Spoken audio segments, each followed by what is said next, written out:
सभी को नमस्ते। पिछले दिन हम लोग फिनेंशियल स्टेटमेंट शुरू किए थे और फिनेंशियल स्टेटमेंट में कुछ कुछ बातें हुई थी। जैसे हमने कहा था शेयर कैपिटल एक बार बताएंगे। शेयर कैपिटल में पहले तो हमने ये बताया था कि हमारा जो बैलेंस शीट होता है वो वर्टिकल फॉर्म में होता है। ऊपर हमारे इक्विटी एंड लाइबिलिटी दो पार्ट है और नीचे एसेट है और उसमें दो पार्ट हैं, current asset non current asset. ऐसा तो पिछले दिन लाइबिलिटी इक्विटी वाले पार्ट में बताया था कि इक्विटी में दो टुकड़े हैं, वो दो दो बड़े बड़े हेड्स हैं। एक तो तुम्हारा क्या है, शेयर होल्डर फंड है, और शेयर होल्डर फंड में तीन चीजें थी। क्या क्या था बताओ? एक तो शेयर कैपिटल था, दूसरा रिजर्व सरप्लस था, और money receive against share warrants था। और दूसरा हेड्स हमने बताया था एप्लीकेशन मनी पेंडिंग अलॉटमेंट। ये था, इतना दूर तक हम लोग बात कर चुके थे। और उसके बाद फिर लाइबिलिटी वाले पार्ट में सुनो, लाइबिलिटी वाले पार्ट में हमारा नॉन करंट लाइबिलिटी था। नॉन करंट लाइबिलिटी में सबसे पहले हम लोगों का नॉन करंट लाइबिलिटी में क्या था? नॉन करंट लाइबिलिटी में लॉन्ग टर्म बोरोविंग्स था, जिसमें हमने बताया था कि किसी भी तरह से अगर हम पब्लिक से लॉन्ग टर्म में पैसा लेते हैं या पब्लिक से पैसा लेते हैं या किसी इंस्टीट्यूशन से पैसा लेते हैं, वो इसके हेड्स आता है। उसमें एक चीज आई थी टैक्स, डेफर्ड टैक्स लाइबिलिटी। हमने कहा था ये एसेट में भी कभी कभी आता है, डेफर्ड टैक्स एसेट भी आता है, तो दोनों एक साथ बताएंगे, वो आज बता देंगे। उसके बाद अदर लॉन्ग टर्म लाइबिलिटीज बताया था कि नॉन कैश फॉर्म में हमारे पास कोई लॉन्ग टर्म लाइबिलिटीज है तो वो यहां रहता है, और लॉन्ग टर्म प्रोविजंस होते हैं वो भी यहां होता है, ये बता चुके थे। करंट लाइबिलिटी बताते समय हमने एक चीज बताई थी, याद होगा आपको शायद थोड़ा थोड़ा, कि ऑपरेटिंग साइकिल पढ़ाए थे पिछले दिन कि ऑपरेटिंग साइकिल क्या होता है। ऑपरेटिंग साइकिल में बताया था कि कैश इन्वॉल्व किया, कच्चा माल खरीदा, प्रोडक्ट बना, फिनिश्ड गुड्स हुआ, बेचा, पैसा वसूल किया, इतना जो समय लगता है उसको हम लोग क्या बोलते हैं? Operating cycle. तो जनरली ऑपरेटिंग साइकिल अगर किसी का, जैसे करंट एसेट को समझाने के लिए इन्होंने इस बात को समझाया था कि अगर आपका ऑपरेटिंग साइकिल 6-7 महीना है तो भी 12 महीने के अंदर जो एसेट या लाइबिलिटी आप सेटल करते हैं या बेचते खरीदते हैं तो उसको हम लोग करंट एसेट या करंट लाइबिलिटी मानते हैं। लेकिन ऑपरेटिंग साइकिल किसी धंधे का 12 महीना से ऊपर है, 15 महीने है, तो 15 महीने तक के जो सेटलमेंट होगी जो एसेट लाइबिलिटी, उसको हम लोग करंट एसेट करंट लाइबिलिटी में रखते हैं। ये सीधा सा बात कह सकते थे कि ऑपरेटिंग साइकिल अगर आपका 12 महीने से कम है तो हम 12 महीने तक के अंदर जो सेटलमेंट होगा उसको करंट एसेट कहते हैं, करंट लाइबिलिटी कहते हैं। और अगर ऑपरेटिंग साइकिल बड़ा हो गया, मतलब 12-15 महीने का, 15 महीने का हो गया, 16 महीने का हो गया, कोई कोई धंधा होता होगा भाई, एक बार माल बनाया, एक साल में बिकता, पैसा वसूल, 15 महीने में पैसा वसूल वसूल होता होगा। तो ऐसे धंधे में क्या होता है कि हमारा ऑपरेटिंग साइकिल बड़ा हो जाता है तो 15 महीने में जो सेटलमेंट होगा वो भी करंट एसेट करंट लाइबिलिटी ही होता है। ये बात पिछले दिन हो चुकी थी, है ना। आज इससे आगे नया बात शुरू करेंगे कि करंट लाइबिलिटीज क्या क्या होता है। पिछले दिन बताया था करंट लाइबिलिटीज के बारे में, यहां से शुरुआत करेंगे, यहाँ पे यहीं खत्म किया था ना। करंट लाइबिलिटीज बता दिए थे, हाँ, करंट लाइबिलिटीज बता दिया था। अच्छा, इसमें फिर बताया था शॉर्ट टर्म प्रोविजंस था, है ना, कि लॉन्ग टर्म। अच्छा, करंट लाइबिलिटीज में हम लोगों का एक चीज था, जैसे देखो जो नॉन करंट में था, नॉन करंट में हमारे पास था long term borrowings, deferred tax liability, other long term liabilities और लॉन्ग टर्म प्रोविजन। हमने कहा था बिल्कुल कॉपी है वो, हमने कहा था बिल्कुल, हमको तो याद नहीं आ रहा, तुम लोग कह रहे हो शॉर्ट टर्म बोरोविंग्स, यही बताना है, यहीं से शुरुआत करनी है। शॉर्ट टर्म बोरोविंग्स होगा, जो टैक्स वाला पार्ट है वो नहीं होगा, अदर शॉर्ट टर्म लाइबिलिटीज होगा, ट्रेड पेबल होगा और शॉर्ट टर्म प्रोविजंस होगा, है ना। तो यहां से आज शुरू करना है हमको, जहां तक याद आ रहा है, तुम लोग पता नहीं कैसे कह रहे हो, हमने ऑपरेटिंग साइकिल ही खत्म किया था उस दिन, बस उसके बाद आज शुरू करना है। तो आज नया टॉपिक मतलब कंटिन्यू करेंगे जिसको बोल रहे हैं कि करंट लाइबिलिटीज। करंट लाइबिलिटीज का मतलब समझ में आ गया? अभी ऑपरेटिंग साइकिल से समझा दिए, ध्यान से सुनना, हम पढ़ रहे हैं और आराम से सुनते हैं। ये चैप्टर पहले 4-5-6 दिन तो तुमको थ्योरी थ्योरी लगेगा, उसके बाद प्रैक्टिकल में आ पाएंगे। अब प्रैक्टिकल इसमें से ना के बराबर आएगा, हम बार बार बता दे रहे हैं, केवल इसमें से 4-5 नंबर का आएगा। फुल लेंथ का सवाल नहीं आता, फुल लेंथ के सवाल सीए के इंटर में भी नहीं आते, बहुत कम आता है। अगर एक सवाल फुल लेंथ का दे दिया ना तो आपका समझ लीजिए 40-45 मिनट चला जाएगा। और मतलब समझ रहे, बड़ा सवाल है, 20 नंबर का आता है। 20 नंबर का अगर फुल सवाल, मतलब पीएल भी दे दिया बनाने को, बैलेंस शीट भी बनाने को दे दिया, नोट्स टू अकाउंट्स लिखने को दे दिया, तो आपको कम से कम 40 मिनट लग जाएगा बनाने में। 40 मिनट मतलब जो एक्सपीरियंस्ड आदमी है उसको लग जाता है, इतना लिखना पड़ता है, कठिन नहीं है लेकिन फास्ट लिखना पड़ता है, नोट्स वोट बहुत बनाने पड़ते हैं। और अगर आप लोगों के लेवल में केवल वो 5-6 नंबर का पूछेंगे कि ये चीज कहाँ दिखाया था, इसका क्या ट्रीटमेंट है, उसका क्या ट्रीटमेंट है, ऐसे ही पूछेंगे। तो ये चैप्टर अगर आप इग्नोर करके भी जाएंगे तो बहुत ज्यादा दिक्कत आपको नहीं आने वाला है कि पेपर हमारा अटेम्प्ट नहीं हो पाएगा, 100 नंबर का पूरा पेपर जो है हम नहीं अटेम्प्ट कर पाएंगे, हो जाएगा। और इसमें बहुत कठिन नहीं आता, लेकिन फिर भी हमारे पास समय है तो हम इधर का चलते रहते हैं, ठीक है ना।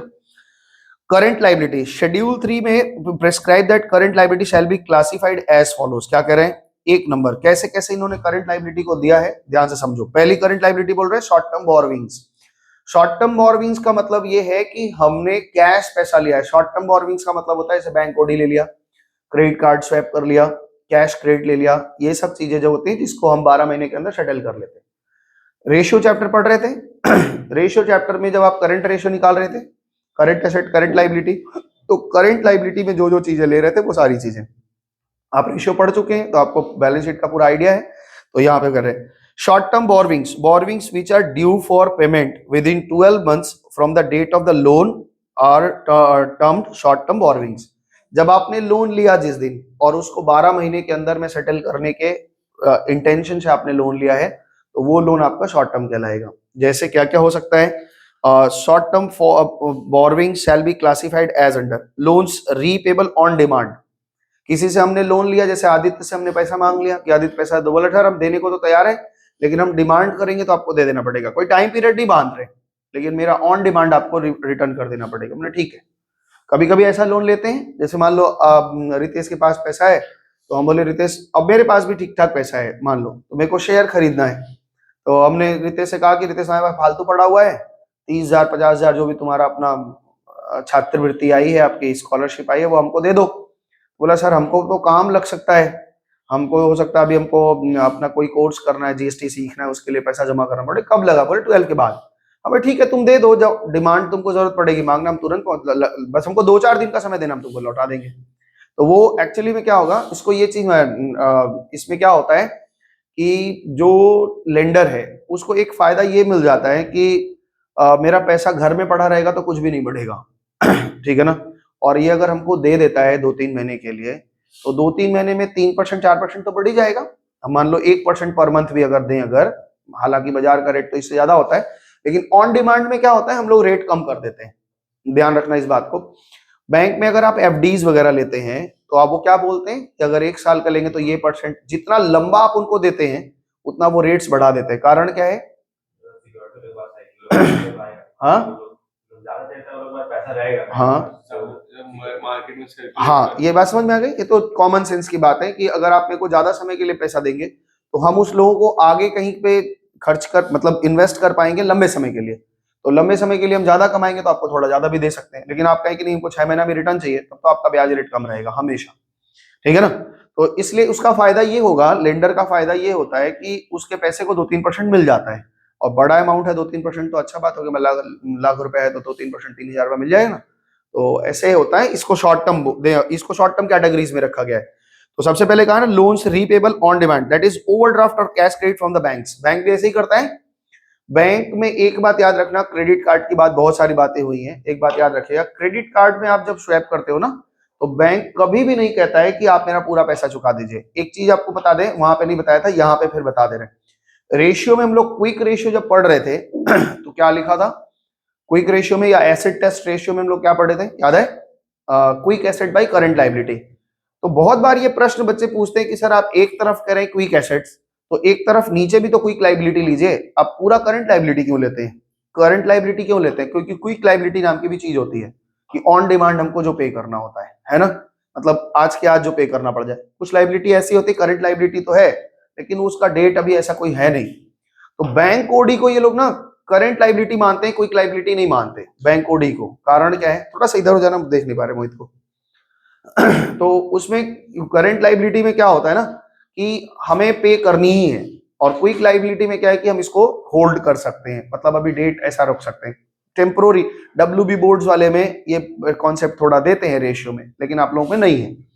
तो बैंक ओडी क्या होता है, जैसे बैंक ओडी हो या क्रेडिट कार्ड हमने स्वैप किया, तो क्रेडिट कार्ड का जो लोग यूज करते होंगे उन लोगों को पता भी होगा, या पापा यूज करते होंगे आपके, तो बिल जब आएगा ना तो आप देखोगे बिल मान लो 10,000 का बिल आया है, तो वो बिल में बोलते हैं 10,000 मत जमा करो, पूरा पूरा मत जमा करो, आप 4,000 जमा करो, मिनिमम अमाउंट इतना जमा कर दो, हम मान लेंगे आपके पास पैसा। और जैसे ही आप बड़ा कोई अमाउंट स्वैप करते हैं, मान लो अभी हम पिछले महीने 50,000 का एक स्वैप किए, तो 50,000 का कोई स्वैप किया तो तुरंत बैंक वालों से फोन आने लग जाता है कि सर इसको ईएमआई कर दें, सर इसको ईएमआई कर दें, आप टेंशन मत लीजिए, पहला ईएमआई आपको फरवरी से जमा करना है आपके ऊपर। हम बोले भाई मेरे पास पैसा है, हम जमा कर लेंगे। सर देख लीजिए, एक सुविधा बनेगा आपको, थोड़ा ब्याज रेट हम लोग का भी कम है, 10% पे दे देंगे, 11% ब्याज रेट लगेगा, कंपाउंडेड है, रिड्यूसिंग है, बहुत तमाम तीन झाम बताने लगते हैं। कारण क्या है, बैंक ने आपको क्रेडिट कार्ड दिया ही इसलिए कि उसकी कमाई हो। अगर वो महीने का लाख रुपए आपके पास छोड़ती है, 10 लाख रुपए छोड़ती है और उसको कुछ भी कमाई नहीं हो रहा है, आप लिए और 15-45 दिन में आपको जो भी डेट है उस डेट में चुका दिया, तो बैंक को तो कोई फायदा नहीं हुआ। तो बैंक हमेशा चाहती है कि आप ईएमआई कराइए, और जैसे ईएमआई करते हैं उनका, देखो बंगाली में कहा था ना, मुखेर हंसी बांग्ला 5, अब ईएमआई करा लिया आपको से, क्योंकि वो ईएमआई करा लिया तो आप कुछ ब्याज भरेगा, और जैसे ही ईएमआई कराए तो एक प्रोसेसिंग चार्ज ले लेंगे, 400-500 रुपए जो भी लेना होता है उनका। तो वो इसलिए क्रेडिट कार्ड देते हैं। तो क्रेडिट कार्ड का जो ओवरड्राफ्ट फैसिलिटीज होती है उसको हम क्विक लाइबिलिटी में नहीं गिनते, करंट लाइबिलिटी में तो गिनते हैं लेकिन क्विक लाइबिलिटी में नहीं गिनते, क्योंकि आपको कोई प्रेशर नहीं है कि जमा करना ही है। आप मिनिमम अमाउंट जमा कर दीजिए, बाकी अमाउंट पे वो क्या करेंगे, ब्याज लगा देंगे, और ब्याज 50%। अगर आप भयंकर है भाई, कंपाउंडेड है, ब्याज के ऊपर ब्याज लगा देंगे। इसलिए भूल से भी क्रेडिट कार्ड पे ट्रैप नहीं होना। इतना रेशियो चैप्टर पढ़े हो, ये जिंदगी में अपने जीवन में उतार लेना, ये मेरी आदत है और तुम लोगों का भी आदत होना चाहिए कि हम पूरा किताब नहीं पढ़ते। अगर हम 10 पन्ना भी पढ़े और उसमें से 10 पन्ना भी मेरे जीवन में उतर गया तो हम, कोई व्यक्ति अगर कोई बात समझा देता है और ये बात मेरे खून में उतर जाती है कि हम ये समझ गए, गलती नहीं करेंगे, तो समझ लीजिए आप पूरे किताब पढ़ के कोई नहीं, बाकी पूरा किताब पढ़ लिया, पूरी बातें सुन ली, जीवन में कुछ नहीं उतरा तो उसका कोई महत्व नहीं है। तो इसलिए आपको ये किताबें पढ़ाई जा रही है, इतना व्यवस्था समझाया जा रहा है कि आप अपने जीवन में जब धंधा करेंगे तो इस बात को डेट इक्विटी ध्यान रखेंगे कि हमारा 2-1 नहीं होना चाहिए। मेरे पास 1 लाख की पूंजी, हम 4 लाख का लोन नहीं लेंगे, घर के बर्तन बिक जाएंगे आपके। इसलिए धीरे धीरे चलना जीवन में, कोई दौड़ नहीं है, जीवन आराम से गुजरना चाहिए और सुख से गुजरना चाहिए। पता चला हम लोन ले लिए हैं, ब्याज भरना है, हर दिन परेशान है। बड़े बिजनेसमैन लोग अक्सर परेशान रहते हैं, हमें ब्याज भरना है, महीने का 4 लाख 5 लाख ब्याज भरना है, तो वो नहीं करना। जीवन आराम से, सुख बीते, बहुत आराम से। भाई आईफोन महंगा लगे, ठीक है, आईफोन खरीदना है तो महंगा लगे, लेकिन आलू प्याज महंगा ना लगे, इतना कमाना, ठीक है ना, कि भाई आलू प्याज कमाए, इतना गरीबी भी नहीं आ जाए कि क्या बोलते हैं उसको, मुफलिश उर्दू शब्द है, कि गरीब हो गए इतने कि अब आलू प्याज भी, इतना गरीब भी नहीं होना है। और बहुत ज्यादा हमको किसी को दिखाना भी नहीं कि आ रहे हमारे पास 16 प्रो है, फिर मेरे पास ये है। कोई मटेरियल वर्ल्ड से थोड़ा दूर ही रहना, जीवन में सुखी रहोगे। जितना जरूरत चीजें हैं उतना ही रखना अपने पास, जरूरत से ज्यादा चीजें रखोगे तो उसको मेंटेन करने में बड़ा जाएगा।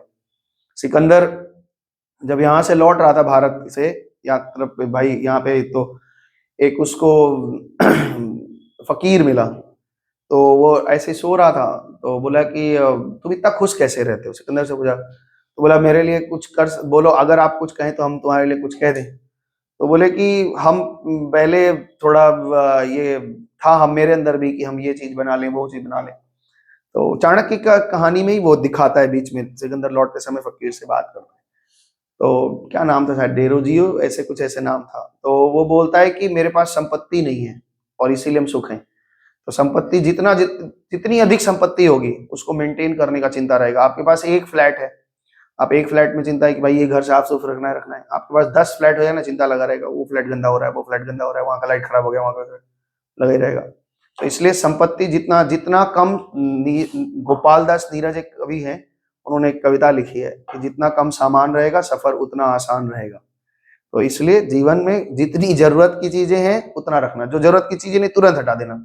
जो टी शर्ट नहीं पहनते हो किसी को दान वान दे देना, भाई ये मेरे काम का ही नहीं है, बेकार रखे रहेंगे, फिर 3 बार चप्पल चप्पल खाली रख रहे हैं, पहनते कभी नहीं है। तो जो नहीं काम का है हटाओ, जितनी जरूरत की चीजें उतना रखो। आगे देखते हैं, लोन्स फ्रॉम अदर पार्टीज। अगर हम किसी अदर पार्टी से लोन लिए, लेकिन यहाँ सारा शॉर्ट टर्म की बात चल रही है, और जब सवाल में कहीं डेट आता है तो वो लॉन्ग टर्म की बात होती है।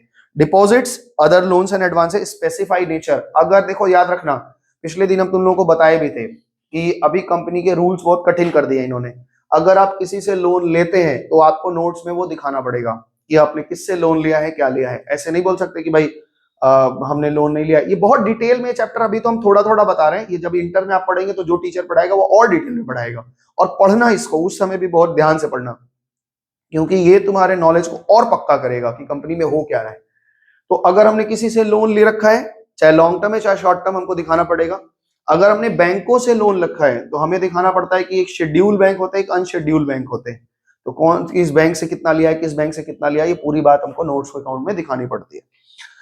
तो ट्रेड पेबल्स, ट्रेड पेबल तो आप अच्छे तरीके से जानते हैं। ट्रेड पेबल क्या होते हैं? जो बिजनेस वाले लोग होते हैं जिनसे हमारा रेगुलर लेना देना है, जिनसे हम उधार में माल खरीदते हैं। तो 11 के फर्स्ट में पढ़े हो कि ट्रेड पेबल, ट्रेड रिसीवेबल क्या होता है। A payable shall be classified as a trade payable if it is in respect of the amount due on the amount of goods purchased or services received in the normal course of business. Normal course of business मतलब जिस चीज का हम धंधा करते हैं उससे related अगर हमने कोई सेवा ली है या कोई सामान खरीदा है तो वो ट्रेड पेबल होंगे। ध्यान रखना इस बात को। अगर मान लीजिए कि हमने कोई ऐसा काम लिया है जो हमारे धंधा का नहीं है और उसके लिए हम देना में आ गए हैं, जैसे गाड़ी वाड़ी खरीद रखा, बताया था ना कि हमने गाड़ी खरीदी, उसकी इस महीने की किस्ती है, इस महीने भरना है हमें, तो वो किस्त ट्रेड पेबल में नहीं आएगा, भरना तो वो भी है, लेकिन वो कहाँ जाएगा? अदर करंट लायबिलिटीज में। तो यहाँ पे क्या होगा, ये बहुत स्पेसिफाई करके इन्होंने लिखा भी है और जानना भी चाहिए, इसलिए हम शब्द शब्द पढ़ के समझा रहे हैं कि received in the normal course of business it includes both sundry creditors and bills payable. ये बात आपको पहले से भी पता है कि ट्रेड पेबल का मतलब क्या होता है, क्रेडिटर और बिल्स पेबल, क्योंकि दोनों क्या है, उसको क्या बोलते हो आप अंग्रेजी में? हम तो पर्यायवाची बोलते हैं और आप क्या बोलते हैं अंग्रेजी? सिनोनिम्स बोलते हैं कि दोनों एक ही शब्द के दो अर्थ हैं। हम क्रेडिटर को काटते हैं तो बिल साइन कर देते हैं और बिल डिसऑनर्ड होता है तो फिर से क्रेडिटर बन जाता है। ये तो बिल्स ऑफ एक्सचेंज में पड़ेगी पूरा। तो आगे कह रहे हैं अदर करंट लायबिलिटीज, इसको थोड़ा ध्यान से समझना। अदर करंट लायबिलिटीज में क्या क्या आ रहा है? All current liabilities that are not shown to the short term borrowings और ट्रेड पेबल, जो शॉर्ट टर्म बोरोविंग्स में और ट्रेड पेबल्स में नहीं आ रहे हैं वो सारे इसमें आएंगे। The amount shall be classified as follows.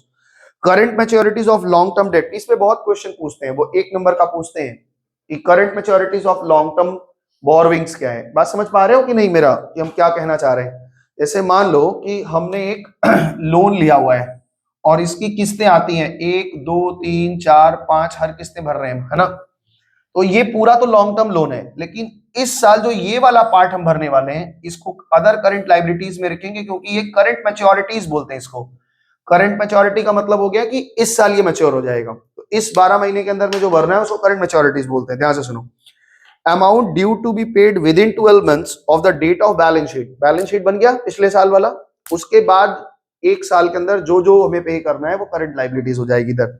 Out of long term borrowings, ये कहां से निकलेगा? लॉन्ग टर्म बोरोविंग्स का एक पार्ट होगा, अगले साल ये करंट मैच्योरिटी हो जाएगा, है ना?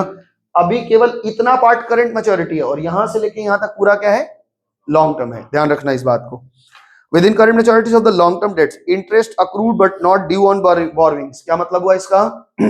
हमने बोरोविंग्स किया था, बोरोविंग्स किया था, उसका ब्याज हो गया है लेकिन हमने नहीं दिया है, तो उसका 3-4 महीने का। जैसे अब ये कैसे होता होगा सोचो, मान लो कि हमने सितंबर या अक्टूबर नवंबर दिसंबर में हमने डिवेंचर इशू किया, दिसंबर में हमने डिवेंचर इशू किया और हम ब्याज कितना देते हैं? दिसंबर 6-6 महीने पे ब्याज देते हैं तुम्हारे हिसाब से, तो 6-6 महीने पे देते हैं और हमने 1 जनवरी को डिवेंचर या 31 दिसंबर को डिवेंचर इशू किया। बैलेंस शीट कब बन रहा है? 31 मार्च को। 3 महीने का ब्याज हो चुका है, हमने तो दिया नहीं है और अभी देना भी नहीं है। हमें तो देना है कब? जून में देना पड़ेगा भाई, अप्रैल में जून में हमें देना पड़ेगा। अगर 1 जनवरी को डिवेंचर इशू कर दिए तो हमें ब्याज कब भरना पड़ेगा? 6 महीने बाद। कब बनेगा वो? 30 जून को बनेगा। समझ पा रहे बात को? और मेरा बैलेंस शीट कब बन रहा है? वो 31 मार्च को बन रहा है, तो 3 महीने का ब्याज तो मेरे ऊपर चढ़ेगा ना। वो 3 महीने का ब्याज तो मेरे ऊपर चढ़ेगा। वो 3 महीने का ब्याज मेरे ऊपर एक कर्जा है और वो कर्जे को हम कहाँ दिखाएंगे? अदर करंट लायबिलिटी में। वो कोई ट्रेड पेबल नहीं है, कोई बोरोविंग्स नहीं है। बात समझ पा रहे हो? तो ये ध्यान रखना।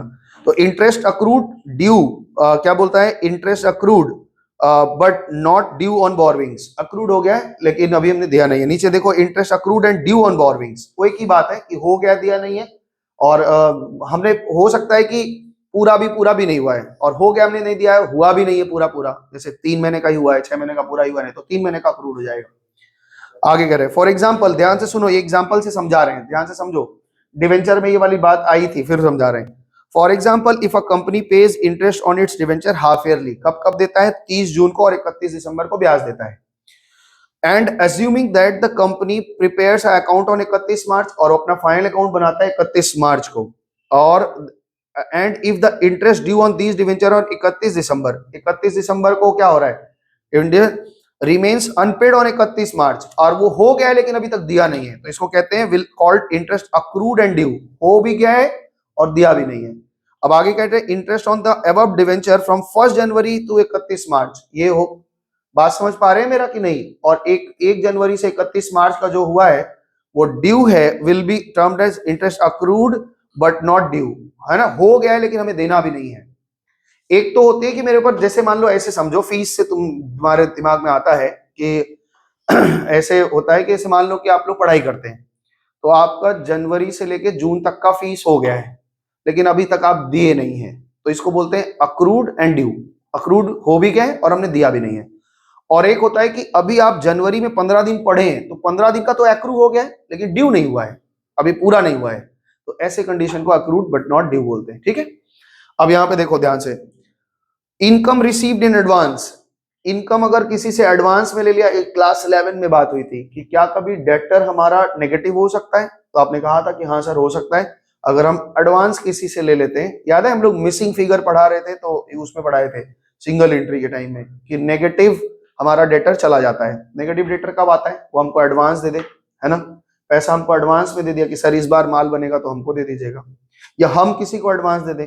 तो यहाँ पे कह रहा है कि इनकम रिसीव्ड इन एडवांस, कोई इनकम अगर हमको एडवांस में आ जाता है तो वो हमारे लिए क्या होती है, लाइबिलिटी होता है। ये ट्रेडर, मेरे पास ट्रेड पेबल थोड़ी ना है, लाइबिलिटी है कि भाई आज नहीं तो कल हमें इसकी सेवा देनी पड़ेगी, हमें माल देना ही पड़ेगा। आगे अनपेड डिविडेंड्स, ये भी जानते हो डिविडेंड डिक्लेयर हो गया है। पहले आता है ना कि हम लोग क्या करते थे, अभी तो चेंज हो गया सिस्टम कि डिविडेंड क्या होता था, डिक्लेयर होने को लाइबिलिटी मान लेते थे पहले के जमाने में, अभी तो वो कंटिंजेंट की तरह रखते हैं। कैश फ्लो में पूरी इस पे बात हुई थी हम लोगों को, तो इसलिए इसको बढ़ा रहे हैं। Unpaid dividend, dividends paid but they remain unclaimed by the shareholders, वो भी हो सकता है। और यही कह रहे हैं कि हमने डिविडेंड क्या कर दिया, डिक्लेयर कर दिया है, लेकिन कुछ लोग का पता नहीं कर खोज पा रहे हो कि हैं कहाँ।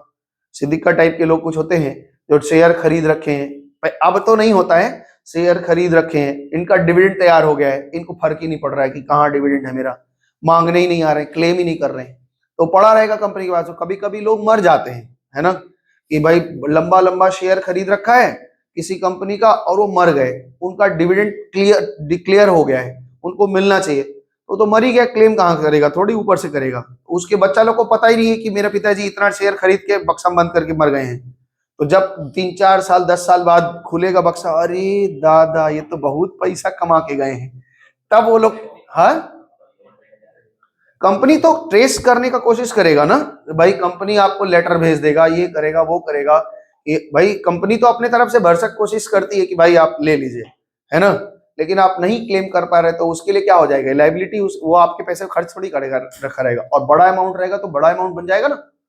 अनक्लेम्ड डिविडेंड, सीधा सीधा मतलब है अनक्लेम्ड डिविडेंड, आपका पैसा हो गया है, मालिकों का पैसा, इसको ले नहीं जा रहे हो, तो ये अदर करंट लाइबिलिटीज में पड़ा रहेगा।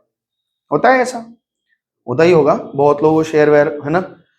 एमआरएफ का शेयर अभी कितना में कोट कर रहा है, 1,40,000 शायद, और उसका 1,40,000 का अगर हम शेयर खरीद ले, एक शेयर खरीद ले, तो उसका जो घटना बढ़ना होता है ना, वो एक दिन में 2,000-3,000 घटना बढ़ता है, वो 200 रुपया 2 रुपया 4 रुपया नहीं होता। कितना आ रहा है एमआरएफ का शेयर का प्राइस, तो 1,40,000 ठीक ही बोला है, हमको लग रहा है कितना आ रहा है, देखो गिरा है, एक दिन में 2,900 रुपया गिरा है, कल गिरा है एक दिन में 3,000 गिरा है।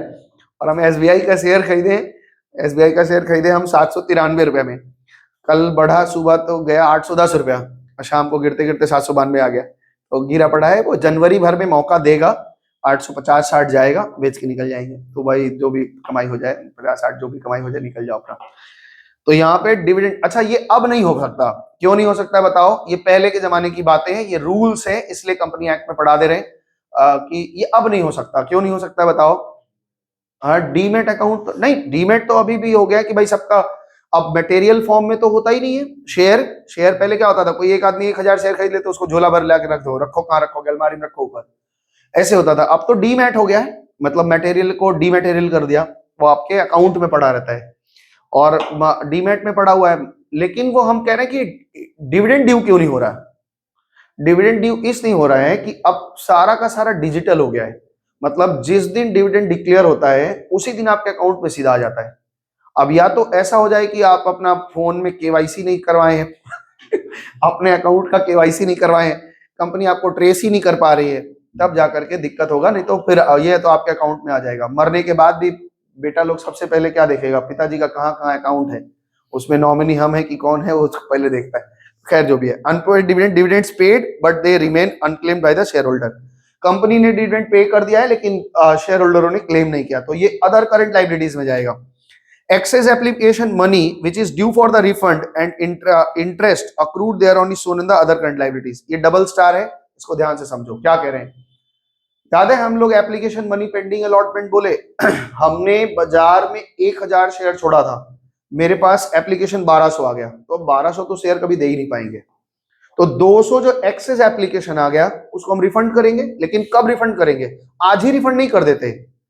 याद है तरीका आपको क्या बोले थे, जैसे आईपीओ निकलती है तो आईपीओ का एक डेट होता है, आज जैसे 4 तारीख है कि 5 है, 4 तारीख है, आज 4 जनवरी है, हमने एक आईपीओ निकाला 15 तारीख को, 15 जनवरी को कंपनी आईपीओ निकालती है कि इस तारीख को आईपीओ खुलेगी, और वो आईपीओ का शेयर अलॉट होगा मान लेते हैं कि फरवरी को 20 तारीख को। तो इतने दिन के अंदर में जितने जिनको जिनको एप्लीकेशन करना है करते जाते हैं। आईपीओ बुक करना सीखे हो ना, अभी तुम लोग ऐप में ही होता है कि आपके अकाउंट से उतना पैसा ब्लॉक हो जाएगा आपका पैसा, और वो हो जाएगा। जैसे मान लो किसी कंपनी का तुमको आईपीओ लेना है, आईपीओ आता है तो आपके जहां एप्लीकेशन है, जिस एप्लीकेशन से आप शेयर ट्रेडिंग करते हैं, वहां आईपीओ बुकिंग का भी ऑप्शन आएगा। तो वहां जाकर के जैसे ही आईपीओ बुक करोगे तो वहां पूछेगा 1 लॉट 2 लॉट जो भी आपको बुक करना है। तो मान लीजिए 1 लॉट बुक किया तो 15,000 रुपए का 1 लॉट है, मान लो एक टेम्पोररी एग्जाम्पल ले रहे हैं, आईपीओ का तो गड़बड़ जो भी होगा, 15,000 रुपए का हमारा एक आईपीओ है, और उसमें मान लो कि 100 शेयर है, 50 शेयर है, कुछ भी है, वो एक लॉट बोलते हैं उसको। तो आप बुक किए, तो जैसे ही बुक करेंगे ना तो आपके बैंक अकाउंट से लिंक्ड है आपका अकाउंट, वहां से उतना पैसा 15,000 ब्लॉक हो जाएगा, कि 15,000 रुपया ब्लॉक हो जाएगा। अब ऐसे दुनिया के लोग उसको बुक कर रहे हैं, तो सबका 15,000 रुपया ब्लॉक हो रहा है, और जा कहां रहा है, एस्क्रो अकाउंट में मान लो कुछ पड़ा हुआ है। तो जिस दिन 20 फरवरी को इन्होंने कहा था कि हम अलॉट करेंगे, उस दिन जितने लोगों को इशूड कैपिटल जितना रहेगा उतना अलॉट कर देंगे, और बाकी लोगों का पैसा क्या करेंगे, छोड़ देंगे। तो इनका फिर से अकाउंट में जो धुंधला दिख रहा था फिर से दिखने लग जाएगा, जो ब्लॉक मनी थी वो फिर से खुल जाएगी। तो लोग क्या करते हैं कि जब आईपीओस ब्लॉक करते हैं तो ये सोच के साथ ही रखते हैं, कुछ लोग ये धंधा ही करते हैं कि 3-4 अपने पत्नी बच्चा, जैसे मान लो मेरा मन है तो हम सबका अकाउंट खोल लिए, और सबके अकाउंट से कोई आईपीओ आया था, जैसे मान लो अभी जोमेटो का आईपीओ आया, तो जोमेटो पे क्या किया हमने, सबके आईडी से मारा, 15-15 हजार रुपए सबके आईडी से मार दिया। और लॉटरी में अगर मान लो कि किसका आ गया, क्या नाम है, मोहित का आ गया, तो बाकी लोगों का पैसा तो खुल गया, हम अपना रखे, उसका पैसा कंपनी ले लेती है। अब कंपनी का शेयर अलॉट हो गया तुमको, अब शेयर अलॉट हो गया, अब तुम शेयर रखने का मन है रखो, या तो जब खुलता है तो बहुत सारे आईपीओ होते हैं प्लस में खुल जाते हैं, 15,000 का खरीदे तो 25,000 40,000 दिखा रहा है, तुरंत बेच के निकले, प्रॉफिट हो गया, तो सब लोग भाई तुमको तुम्हारा अकाउंट यूज किया है, 2,000 तुमको भी दे दिया, और क्या। तो ऐसे लोग होते हैं, और ऐसा होता भी है, मतलब जो चार्टेड वार्टेड है वो लोग फेक अकाउंट खोल लेते हैं, अपना नाम, अपने पत्नी के नाम पे, अपने बच्चों के नाम पे, अपने स्टाफ के नाम पे, और सबके अकाउंट से अब क्या करेंगे, उनके पास पैसा है तो क्या किया, सब में से ऐसे कर दिया, तो किसी भी एक में फंस गया तो वो लॉटरी है ना, फंस गया तो उनको काम बन गया, उनको रख लेते हैं, ऐसा होता है। तो आईपीओस वगैरह का जो पैसा होता है, अगर जो एक्स्ट्रा कंपनी की तरफ से सोचो, मान लो कंपनी की तरफ से तुम बोल रहे हो हम 100 शेयर देंगे, और तुम्हारे पास एप्लीकेशन 1200 का 120 का आ गया, तो 20 शेयर का जो एप्लीकेशन मनी आ गया है, और अभी आप आईपीओ का डेट खुला नहीं है, जब डेट खुलेगा तब आप अलॉट करेंगे, तो वहां तक उतने दिन का पैसा उसी में बीच में बैलेंस शीट बनना आ गया, तो बैलेंस शीट में वो जो एक्सेस एप्लीकेशन है वो कहाँ रख देते हैं, वो अदर करेंट लाइबिलिटीज में। हमारा थोड़ी ना है, हमें वो लौटा देना है ना, ऐसा।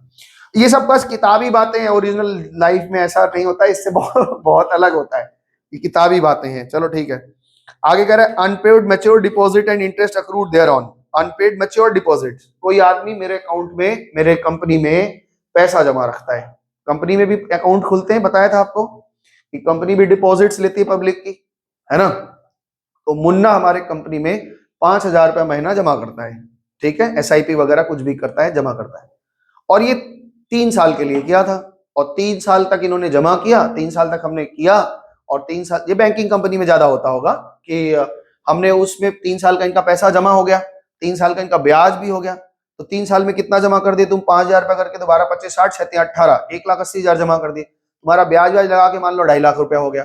अब 2.5 लाख रुपया तुम क्लेम नहीं किए हो कि पड़ा रहने दो, कोई दिक्कत नहीं, हम ले लेंगे जब जरूरत लगे, पूरा हो गया मैच्योर, लेकिन क्लेम नहीं कर रहा है, तो वो किसके लिए क्या है? मेरे लिए क्या है? कंपनी के लिए लाइबिलिटी है। लेकिन ये ट्रेड पेबल तो नहीं है, बोरविंग्स तो है नहीं, तो ये कहां जाएगा? अदर। तो जब वहां पे क्वेश्चन पूछा जाएगा ना, ध्यान से सुनना, जब वहां कोई चीज बताएंगे कि ये कहां रखोगे, तो वहां तुम्हारा दिमाग चलना चाहिए कि ये चीज ये है तो यहां पे ही होगा। और इसमें ना ये सीए में बार बार बता रहे हैं कि सीए में भी ये क्वेश्चंस आते हैं ऐसे ऐसे कि ये चीज कहां रखोगे और रीजन बताओ, ये चीज कहां रखोगे और रीजन बताओ, तो आपको याद रहेगा तो आप फटाक से बता देंगे। और जो रट्टा मार के जाएंगे उनको तो नहीं कर पाएंगे कि भाई ये चीज ही नहीं समझ में आ रहा, क्या करें। आगे देखो, अनपेड सेम चीज है, वहां बोरविंग्स के बारे में बोला, यहाँ पे unpaid mature debenture and interest accrued thereon. अगर कोई डिवेंचर वगैरह बाकी है और हमने नहीं दिया है और डिवेंचर का डेट हो गया है, रिडम्पशन का डेट हो गया है, वो क्लेम नहीं किया है, हमने नहीं भरा है, तो वो हमारे लिए करंट मैच्योरिटीज हो जाएगा। Other payable such as outstanding expenses, अगर कोई छोटा मोटा बिल बाकी है, outstanding expenses, calls in advance. Calls in advance समझते हो रितेश? कॉल्स इन एडवांस समझता है क्या होता है? हाँ, मतलब मेरे शेयर को हम जब इंस्टॉलमेंट में इशू करते हैं, वो कॉल का पैसा मेरे को पहले दे देता है, तो वो अभी कॉल आया नहीं, कॉल के पहले हमको पैसा मिल गया, तो मेरे लिए क्या होता है? लाइबिलिटी होता है। जब कॉल में जाते हैं तो उसको सेट ऑफ करते हैं, आपको पता ही कॉल्स इन एडवांस वाला पूरा trade. Advance and interest thereon unclaimed dividend, unclaimed dividend भी ऊपर बताया था, फिर दोबारा बता रहे हैं। प्रोविडेंट फंड पेबल, अगर पीएफ का कैसा कोई पैसा है, कोई स्टाफ है उसका पीएफ का पैसा है और हमने नहीं दिया तो मेरी लाइबिलिटी है। जीएसटी पेबल, अगर मेरे पास जीएसटी पेबल है, तो ये सब, यानी एक बात हमको ये पूरा पढ़ के एक ही बात समझ में आया कि भाई बोरविंग्स और लॉन्ग टर्म बोरविंग्स में और ट्रेड पेबल को छोड़ करके जो कुछ भी लाइबिलिटी आ रही है वो सब कहां ले जाओ? अदर में। बस हो गया, खत्म बात। तो इतना ज्ञान इन्होंने। शॉर्ट टर्म प्रोविजंस क्या होता है? इसके बाद अगला ऑप्शन है डी ऑप्शन, जिसको बोलते हैं शॉर्ट टर्म प्रोविजंस। पहले शॉर्ट टर्म प्रोविजन में हम लोगों को क्या बताए थे? टैक्स का भी प्रोविजन बनाते थे और डिविडेंड का भी, है ना? तो ऐसा कोई प्रोविजन अगर बना है तो वो होता था, लेकिन अभी तो प्रोविजन पूरा अलग ही हो गया, उसका डिविडेंड वाला केस तो अलग ही हो गया। तो यहाँ पे देखते हैं क्या कह रहे हैं। Short term provisions are the provision against which liability is likely to arise within 12 month from the date of balance sheet. Provision और लाइबिलिटी और रिजर्व के बारे में पिछले दिन चर्चा हुई थी। क्या होता है रितेश, बताओ भाई फिर से एक बार। लाइबिलिटी, प्रोविजन और रिजर्व में क्या? प्रोविजन क्या होता है खाली इतना बता दो, बाकी बातें हम समझ जाएंगे। नहीं, खाली प्रोविजंस क्या होता है ये बताओ। हाँ। नहीं, कब देना है ये पता है, कितना देना है ये पता नहीं है। देना है कि नहीं देना है ये बात, लाइव बनेगा कि नहीं, मेरे ऊपर आएगा कि नहीं आएगा ये बात पक्का है, लेकिन कितना आएगा ये पता नहीं है। रिजर्व में क्या होता है? दोनों बात नहीं पता होता है कि होगा कि नहीं होगा, और होगा भी तो कितने का होगा ये भी नहीं पता होता। लाइबिलिटी में दोनों बात श्योर होता है। और कंटीजेंट में क्या होता है कि बहुत कम चांसेस होते हैं वो लाइबिलिटी बनने की, है ना? पिछले दिन बताया था ना कि समझ लो ऐसे आम का पेड़ है, एक पूरा पका आम है, वो लाइबिलिटी है। एक अभी फूल लगा है, अब इसमें फूल झड़ जाएगा कि रहेगा ये पता नहीं है, तो ये प्रोविजन है। बनेगा कि नहीं ये रिजर्व है। और टिकोरा आम जो छोटा हो गया है उसको वो तुम्हारा प्रोविजन है। भाई इसमें हो गया, कितना बड़ा आम बनेगा ये पता नहीं है, बकवास है सब। ठीक है। इसमें प्रोविजन फॉर डाउटफुल डेट क्या कह रहे हैं सुनो। Debtors are shown at the full value under current asset. ध्यान रखना ये क्या कह रहे हैं, कह रहे हैं कि अब इस बात को बढ़िया से समझना। हम लोगों का अभ्यास क्या था, हम लोग का, और ये बात अच्छे से दिमाग में रखना, क्योंकि ये अगर किसी से पूछोगे तो बहुत सारी मैडम लोग उल्टा पलटा पढ़ा देते हैं। टीचर तो मान लो पढ़ा लिखा रहेगा तो ठीक ठाक पढ़ा देगा, लेकिन मैडम लोग जो लिपस्टिक पोत के आती हैं वो लोग गलत ही बता देंगे। तुम्हारे स्कूल मैम है, सर है, उसकी मैम है, इसकी मैम ऐसा ऐसा पेपर बनाएंगे कि तुम लोग लिख नहीं पाओगे। तो बना क्यों रही हो, परीक्षा ही मत लो। या तो ऐसा पढ़ाओ, और नहीं पढ़ा पाती इसमें अगर कोई टीचर ये कहता है कि हम ऐसा पेपर बनाएंगे तुम लिख ही नहीं पाएगा, तो इसमें बच्चे का दोष नहीं है, इसमें तुम्हारा दोष है, तुम पढ़ा ही नहीं पाई हो अभी तक। वो बोलती है ऐसा पेपर बनाएंगे तुम 10 नंबर नहीं पाओगी। ठीक है, ध्यान से सुनना। हम लोगों ने एक बात सुना है और अच्छे से, बहुत सारे टीचर्स लोग ऐसा बोलते हैं। पहले की बात बता रहे हैं, बैलेंस शीट में हम लोग अब तक मेरा अभ्यास कैसा है, इधर देखो हम लोगों का अभ्यास कैसा है कि हम यहाँ पे डेटर लिखते हैं और यहाँ पे पीबीडी माइनस करके जो भी अमाउंट होता है वो यहाँ लिख देते हैं, है ना, ये अभ्यास है। कुछ कुछ टीचर लोग ऐसा बोलते हैं कि यहाँ डेटर पे फुल वैल्यू लिखो और पीबीडी को यहाँ भी लिख लेना, बोलते हैं ना। ये कौन बोला, हम बोले हैं? बोलता नहीं, याद रखना टीचर बोला है उनको जाके बोलना कि AS29 दोबारा पढ़े, उसमें ये क्या लिखता है कि एसेट्स के ऊपर जो भी प्रोविजन बनेंगे वो एसेट से माइनस करके ही दिखाना पड़ेगा इस तरह के बैलेंस शीट में। अब यहां क्या कह रहे हैं, यहां पे कह रहे हैं शेड्यूल 3 में जो हमारा कंपनी का बैलेंस शीट है उसमें ये कह रहे हैं कि एसेट्स में जब डेटर है या डेटर है वहां पे आप फुल वैल्यू दिखाओ, वहां पे आप फुल वैल्यू दिखाओ, और जो प्रोविजन है वो यहां दिखाओ। देखो क्या लिख रहे हैं, debtor are shown at their full values under current asset, आप उसको वहां पे पूरा दिखाओ। एंड प्रोविजन फॉर डाउटफुल डेब्ट is to be shown under short term provision, और उसका जो प्रोविजन है वो आप यहां पे दिखाओ एसेट साइड में। नोट्स में आप दिखा देना कि घटा के। Provision for employee benefits show will be retire within the 12 month from the date of balance sheet, double star बनाया है कि हमने एम्प्लॉय बेनिफिट के लिए जो प्रोविजंस बना रखे हैं जिसको इसी महीना में हमको इसी 12 महीने के अंदर पे करना है, तो वो डबल स्टार जो बना रहे हैं इसका मतलब इस पे आपको खाली मीनिंग समझना है, इसका अकाउंटिंग ट्रीटमेंट आपका नहीं आएगा। प्रोविजन फॉर टैक्स, ये जानते हो प्रोविजन फॉर टैक्सेशन, सरकार के साथ मेरा लेना देना चलता रहता है, पता है ना, सरकार के साथ हमारा लेना देना चलता रहता है। कभी हम ज्यादा टैक्स दे देते हैं तो कभी वो मांग लेते हैं, कभी उनका बाकी रहता है वो हमसे बाद में बोलते हैं, क्लेम करते हैं। तो अगर यहाँ कह रहे हैं कि प्रोविजन फॉर, हम एक प्रोविजन बना के रखते हैं टैक्स, अभी आपको पता है, और अभी ध्यान देना कि जनवरी महीना आ गया है, फरवरी आते आते आप टीवी देखते होंगे, तो टीवी देखते हैं, तो टीवी हम तो देखते ही नहीं, अब बाकी लोग देखते होंगे। और big boss, big boss, big boss सुबह से 9:30 बजे अब ज्यादा रट रहा है, वही है 12 बजे सो के उठते हैं, हर समय बिग बॉस तुमको सजा दे देगा। तो उसमें टीवी देख रहे हैं, तो टीवी में जब जहां पे एडवर्टीजमेंट आना शुरू होगा ना, तो वहां पे एक, अब ध्यान देना, वहां लिखेंगे एडवांस टैक्स जमा करने की तारीख कितनी तारीख है, आप अपना एडवांस टैक्स जमा कर दीजिए। वो हमारे लिए नहीं है, जो बड़े बड़े सेलिब्रिटीज हैं जो करोड़ों में टैक्स जमा करते हैं, तो वही 11 महीना 12 महीना धंधा कर चुके हैं, तो 11 महीना धंधा कर चुके हैं, मार्च में उनका बैलेंस शीट बनना है, तो फरवरी में बता देता है कि आप अपना टैक्स जमा कर दीजिए। क्योंकि जैसे मान लो रेड चिली कंपनी है, पता है ना रेड चिली किसकी कंपनी है, शाहरुख खान की, है ना, है ना रेड चिली, उसके प्रोडक्शन हाउस का नाम तो रेड चिली है, पता ही नहीं है क्या शाहरुख खान का फैन बनेगा। SRK का रेड चिली है ना उसकी वाइफ का। हाँ अच्छा, ये आमिर खान का एक तो ए है, आमिर खान प्रोडक्शन बना है ना, ए है। ऐसे धर्मा प्रोडक्शन है किसका, वो जो है थोड़ा सा लेडीज टाइप का,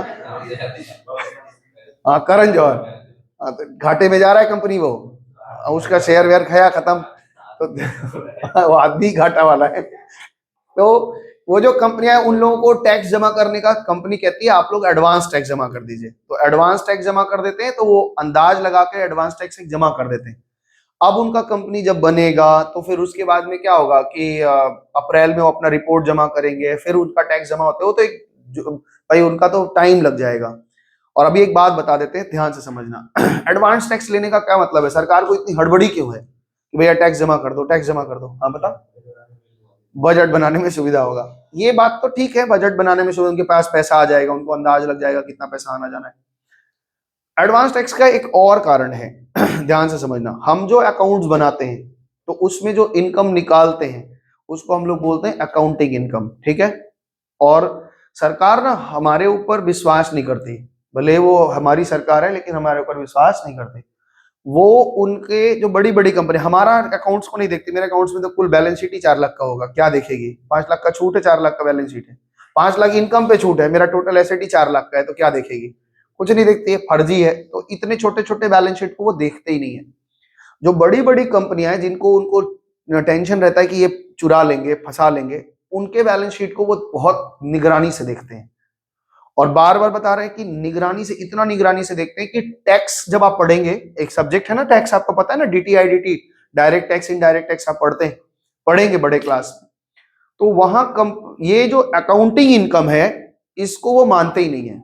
वो क्या करेंगे, अपने हिसाब से इनकम कैलकुलेट करेंगे, अच्छा आप इतना डेप्रीशिएशन लगा रहे हैं, हम तो इतना नहीं मानते, वो हटा देंगे। तुम कहोगे डेप्रीशिएशन इतना लगा, बोले पागल है क्या, इतना डेप्रीशिएशन नहीं लगता।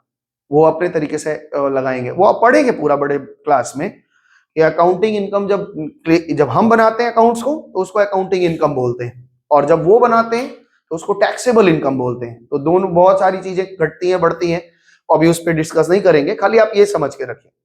तो कभी कभी हम अपने अकाउंटिंग इनकम से टैक्स बना के दिए, वो कह रहे हैं नहीं आपका और ज्यादा आएगा, है ना, टैक्स और ज्यादा आएगा। तो हम बोले ठीक है, तो वो मेरे ऊपर एक लाइबिलिटी आ जाएगा कि नहीं, मतलब इन दोनों का जो डिफरेंस आएगा अगर वो पाएंगे हमसे तो मेरे लिए एक लाइबिलिटी बन जाएगी। और अगर मान लो उन्होंने कहा नहीं नहीं मास्टर जी आप तो ठीक ही ठाक बनाए थे, हम ही गड़बड़ बना रहे, आपका पैसा निकलेगा, तो मेरे लिए एसेट हो जाएगा। This is called deferred tax liability और डिफर्ड टैक्स एसेट। बात समझ में आई क्या बोले? हाँ तो ये अभी छोड़ के आए थे ना वहां पे, तो यहां बात हो गई, दोनों समझ में आ गया।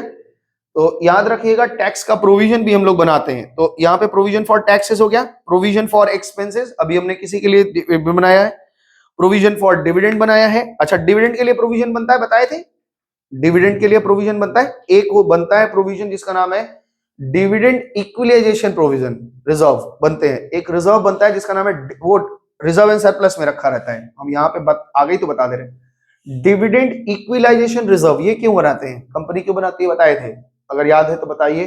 ये सब ऐसे ही चलेगा, आप बोर हो रहे होगे तो इसका कोई इलाज नहीं, हम दही मंगा सकते खा सकते इसके बाद भाई इसमें। हाँ कलकत्ता का दही फेमस है, और क्या करेंगे, कलकत्ता में ठंड तो पड़ती नहीं है, देख लो दिसंबर जनवरी का हाल है, हाफ शर्ट टी शर्ट पहन के घूम रहे। बताओ भाई क्या होता है, ओए आदित्य गेम खेल रहा है पीछे पीछे बैठे बैठे, ओ अच्छा हमको लगा क्या ऐसे ऐसे कर रहा है। बोलो क्या बोले हम, क्या बोले, डिविडेंड इक्विलाइजेशन रिजर्व किस लिए बनाते हैं कंपनी, कंपनी को हमेशा डर रहती है कि हमारे शेयर होल्डर छोड़ के ना चले जाएं, निकल ना जाएं।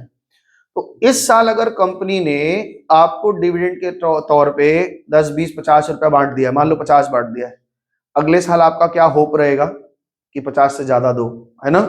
अगर जैसे जनरली क्या होता है कि आप हर आदमी का है ना, आप एक टेस्ट में 20 नंबर लेके आते हैं, है ना, तो अगले टेस्ट में आप अगर पढ़ाई करेंगे तो आपका आपकी गार्जियन का होप क्या रहेगा, आपके गार्जियन का होप रहेगा कि भाई अगले बार तुम 20 से ऊपर ले आओ, 25 ले आओ, 23 ले आओ, है ना।